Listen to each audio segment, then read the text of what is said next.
लक्ष्मण। अब देखो, मान लो आपको इतना ही पता है और लिखना आ जाए तो क्या लिखेंगे? बनारस अखबार के माध्यम से राजा शिव प्रसाद सितारे हिंद ने हिंदी और उर्दू की एक राह निकाली। वे ऐसी भाषा के समर्थक थे, ये वो। और राजा लक्ष्मण सिंह ने प्रजाहितैषी में इसके विपरीत हिंदी की दूसरी शैली का विकास किया ही होगा, सीधी सी बात है। जब अप्रोच वो है, अखबार निकाल रहे तो किया ही होगा, इसमें क्या सोचना है। इसके बाद इसी के बाद लिखिए रहीम, अब्दुल रहीम खान खाना। रहीम की कौन सी एक पंक्ति? काटे चाटे श्वान के दुहु भांति विपरीत, रहीमन ओछे नरन सो बैर भरी ना प्रीत। रहीम के बाद रसखान। रसखान की कोई पंक्ति ध्यान है आप लोग लिखवाई थी क्या? जब कृष्ण काव्य धारा आई होगी रसखान का जिक्र आया होगा, है ना? मानस हो तो वही रसखान, है ना? उसको बेशक आधा वाक्य ही लिख दीजिएगा पर लिखिएगा।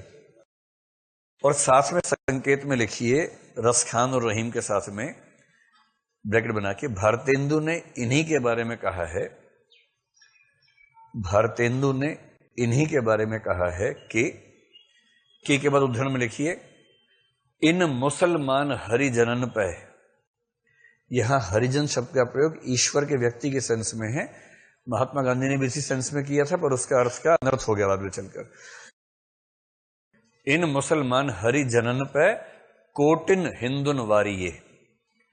कोटिक है या कोटिन है? कोटिन हिंदुन वारिये, यानी इन मुसलमान ईश्वरीय मनुष्यों भक्तों के ऊपर करोड़ों हिंदुओं को न्योछावर करना पड़े तो कर देना चाहिए, इतने कायदे के लोग हैं ये। मुख्य रूप से रसखान, थोड़ा सा रहीम, उनके बारे में कहा गया है। रीति काल में एक व्यक्ति का नाम ध्यान कर लीजिए, नूर मोहम्मद। नूर मोहम्मद की पुस्तक का नाम क्या था?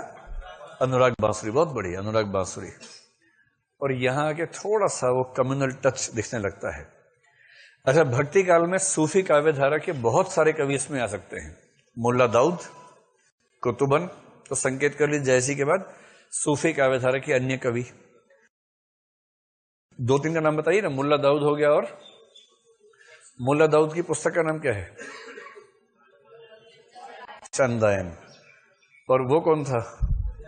मंझन। मंझन की पुस्तक मधुमालती।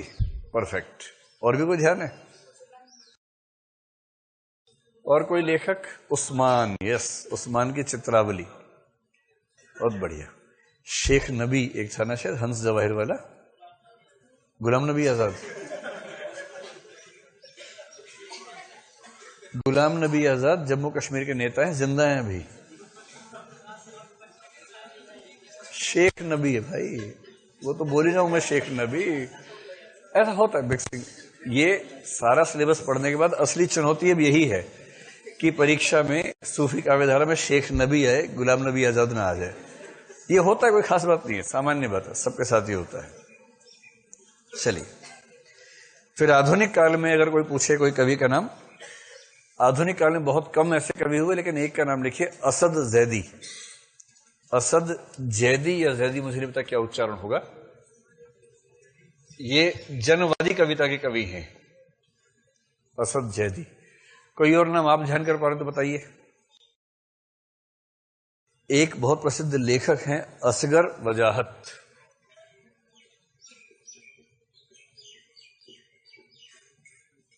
इनका जिक्र कर दीजिए। ये कहानीकार ज्यादा है, कवि नहीं है। कहानी की दुनिया में असगर वजाहत का नाम भी कम महत्वपूर्ण नहीं है, ऐसा कर दे।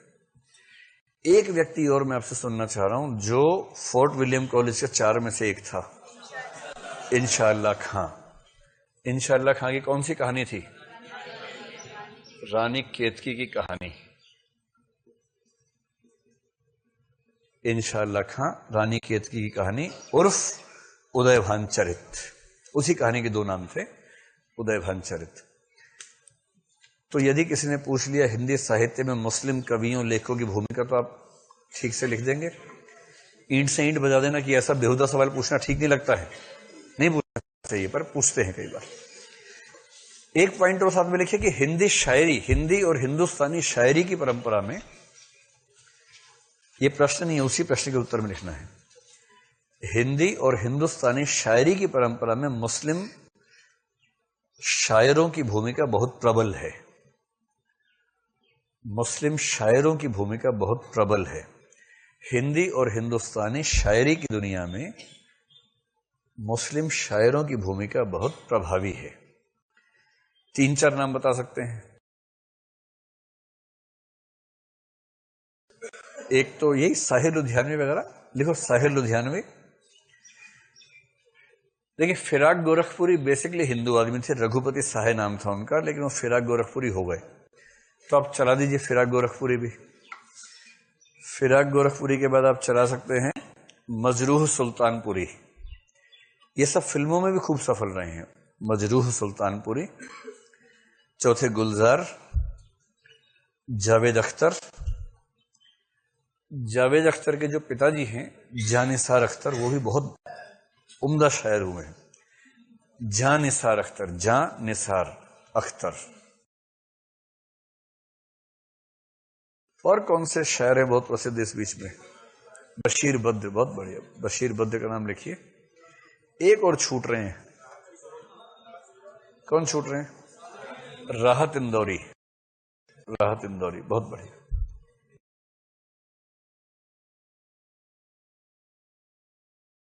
मुझे सिर्फ ये बताइए कि अगर प्रश्न है हिंदी साहित्य में विदेशी विद्वान या मुस्लिम साहित्यकार, लिखेंगे धूमधाम से? चलिए, इनमें से किसी एक का एक आध शेर लिख के आ जाइएगा, जो भी आपको याद हो।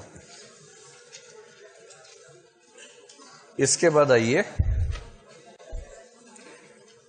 हिंदी के विकास में पत्र पत्रिकाओं का योगदान। हिंदी के विकास में पत्र पत्रिकाओं का योगदान।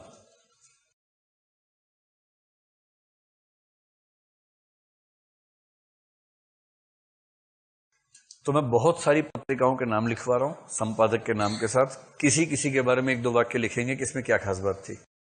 ठीक है, तो 2-4 के बारे में खास, बाकी टेबल बना के आ जाना कि ये अन्य है, समय के अभाव में इनके बारे में लिख नहीं पा रहे हैं, ऐसा करके इस तरह से। और बात है कि इतना ही आता है आपको उसके बारे में, तो ऐसे लिख के आना।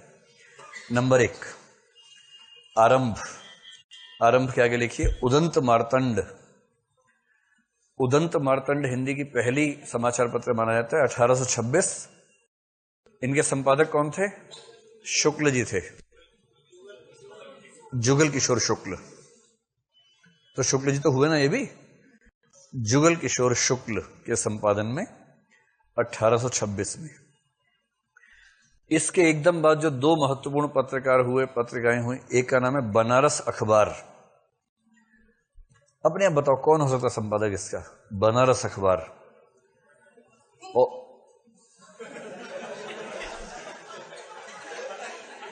ये कैसी आवाज थी? कौन था? चूहे की आवाज थी? नहीं नहीं, स्टूडेंट की आवाज थी भाई। ये लोग बोले चूहे की आवाज थी। लेकिन जो भी था बहुत मौलिक था। तो नंबर 2 पे लिखा बनारस अखबार, किसका? राजा शिव प्रसाद सितारे हिंद। राजा शिव प्रसाद सितारे हिंद। अखबार नंबर 3 प्रजा हितैषी। इस राजा के बाद कौन राजा आएगा? राजा लक्ष्मण सिंह। तो प्रजा हितैषी राजा लक्ष्मण। अब देखो, मान लो आपको इतना ही पता है और लिखना आ जाए, तो क्या लिखेंगे? बनारस अखबार के माध्यम से राजा शिव प्रसाद सितारे हिंद ने हिंदी और उर्दू की एक राह निकाली। वे ऐसी भाषा के समर्थक थे, ये वो। और राजा लक्ष्मण सिंह ने प्रजा हितैषी में इसके विपरीत हिंदी की दूसरी शैली का विकास किया ही होगा, सीधी सी बात है। जब अप्रोच वो है, अखबार निकाल रहे, तो किया ही होगा, इसमें क्या सोचना है। इसके बाद